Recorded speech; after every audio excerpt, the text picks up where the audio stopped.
আমার চ্যানেলে তোমাদের সকলকে স্বাগত। আজ আমরা ক্লাস 8-এর রায়ান মার্টিন প্রশ্নবিচিত্রা থেকে ভূগোলের দ্বিতীয় পর্যায়ক্রমিক মূল্যায়নের 6 নম্বর স্কুল সলভ করব।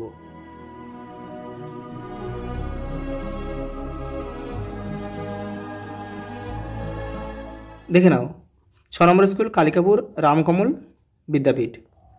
প্রথম প্রশ্ন, ভূপৃষ্ঠের উপর উল্লম্বভাবে বায়ুর চলাচলকে বলে বায়ুর স্রোত। পার্বত্য বায়ুর অপর নাম হল ক্যাটাবেটিক বায়ু। বৃষ্টিপাতের পরিমাণ মাপা হয় রেনগজ যন্ত্র দ্বারা।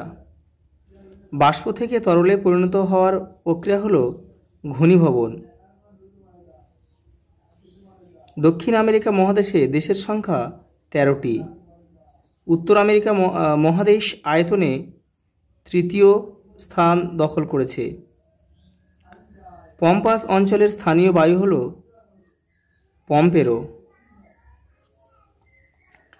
উত্তর আমেরিকার একটি মরুভূমির নাম হল সোনেরান।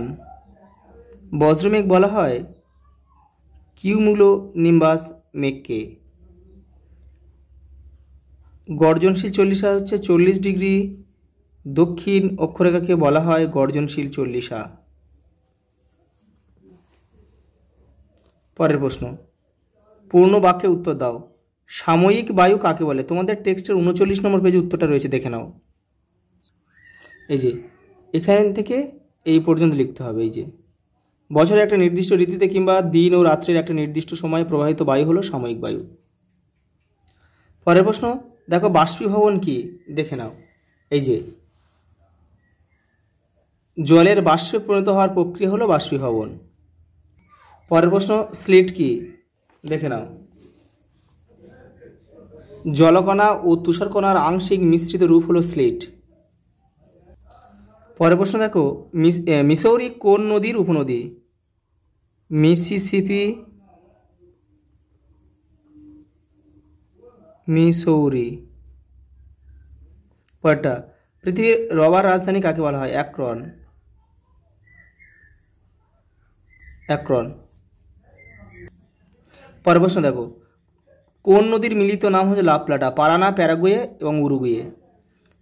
পৃথিবীর ফুসফুস কাকে বলা হয়? সেলভা। সেলভাকে পৃথিবীর ফুসফুস বলা হয় দক্ষিণ আমেরিকা। আর্টেজিয়া কূপ কি? তোমাদের টেক্সটের 111 নম্বর পেজে রয়েছে, দেখে নাও। দেখে নাও, এই যে কার্পেন্টারিয়া নিম্নভূমি অঞ্চলে, এখান থেকে এই পর্যন্ত লিখতে হবে।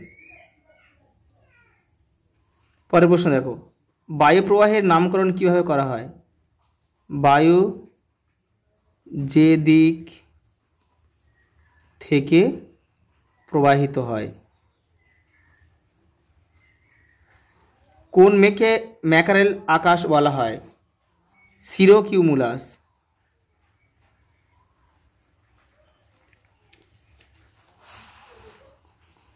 পরের প্রশ্ন 3 দাগে দেখো, ঠিক না ভুল নির্ণয় করো। জলের বাষ্পে পরিণত হওয়ার প্রক্রিয়া হলো বাষ্পীভবন, এটা ঠিক। পরেরটা, পশ্চিমা বায়ুর অপর নাম হলো আয়ন বায়ু, এটা ভুল। নিম্বোস্ট্রাটাস মেঘে একটানা বৃষ্টিপাত হয়, এটা ঠিক।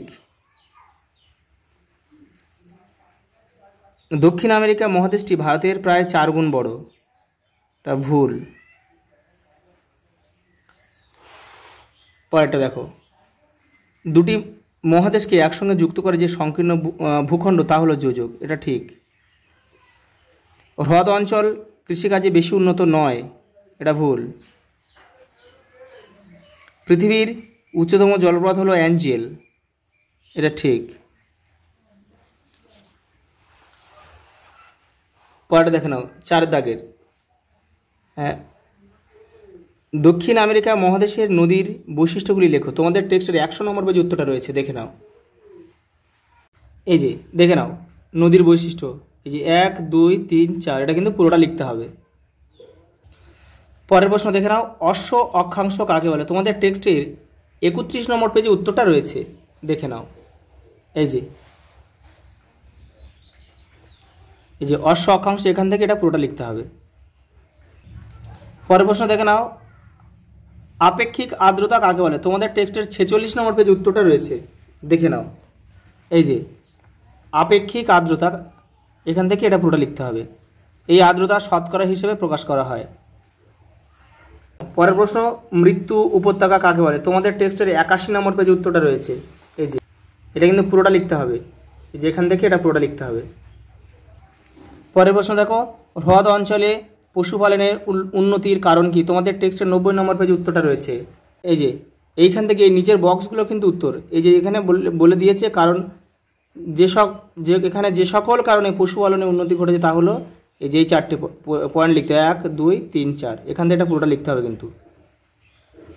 পরের প্রশ্ন দেখো, লাতিন আমেরিকা কাকে বলে? এই যে 95 পেজে উত্তর রয়েছে, দেখে নাও।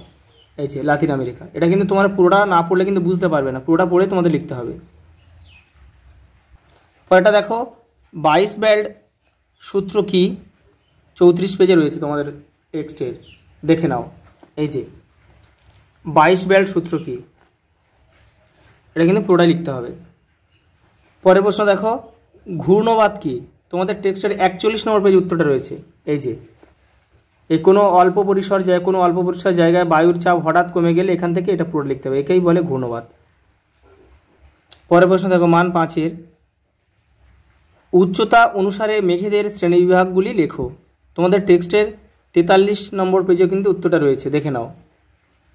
এই যে দেখে নাও, মেঘেদের পরিবার। বেশি উচ্চতার মেঘে যে নাম রয়েছে সিরাস, সিরোস্ট্রেটাস, সিরোকিউমুলাস। এই মাঝারি উচ্চতার মেঘ অল্ট্রোস্ট্রেটাস, অল্টোকিউমুলাস। আর এই যে রয়েছে নিম্ন উচ্চতার মেঘ স্ট্র্যাটোকিউমুলাস। এবারেও রয়েছে স্ট্র্যাটাস, নিম্বোস্ট্র্যাটাস। তোমরা এক কাজ করতে পারো, এই ছকটা তোমরা করলে তোমাদের হয়ে যাবে। এই ছকটা দেখে নাও, এখানে সব রয়েছে, সুন্দর করে দেওয়া রয়েছে। যে বেশি উচ্চতার মেঘের উদাহরণ রয়েছে, এই যে নাম করা রয়েছে সিরোস্ট্রেটাস, সিরোকিউমুলাস, সিরাস। মাঝারি উচ্চতার মেঘের নাম রয়েছে, কম উচ্চতার মেঘের নাম রয়েছে, আর এদিকে উল্লম্ব মেঘও রয়েছে কিউমুলোনিম্বাস আর কিউমুলাস। পরের প্রশ্ন দেখে নাও, হ্রদ অঞ্চলে কৃষি উন্নতির কারণগুলি কি কি? তোমাদের টেক্সটের 90 নম্বর পেজে উত্তরটা রয়েছে, দেখে নাও। এই যে হ্রদ অঞ্চলে কৃষি উন্নতির কারণ, এগুলো কিন্তু সবই লিখতে হবে। পরের প্রশ্ন, সেলভা সম্পর্কে আলোচনা করো। তোমাদের টেক্সটে 104 নম্বর পেজে দেখো।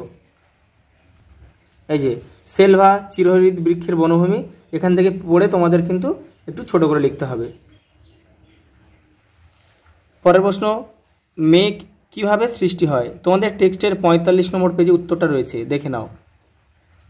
এই যে মেঘের সৃষ্টি, এখান থেকে কিন্তু ওটা পুরোটা লিখতে হবে, কারণ মান 5-এর। দেখো লাস্ট প্রশ্ন দেখো, শৈলক্ষেপ বৃষ্টিপাত কাকে বলে? চিত্রসহ আলোচনা করো। তোমাদের টেক্সটের 47 নম্বর পেজে উত্তরটা রয়েছে, দেখে নাও। এই যে এখান থেকে এই শৈলক্ষেপ বৃষ্টিপাত, এখান থেকে কিন্তু লিখতে হবে এই পর্যন্ত। লেখার পরে কিন্তু তোমাদের এই ছবিটা দিতে হবে, দিলে তারপরে কিন্তু তোমরা 5-এ 5 পাবে। আজ এই পর্যন্ত, দেখা হবে পরের ভিডিওতে।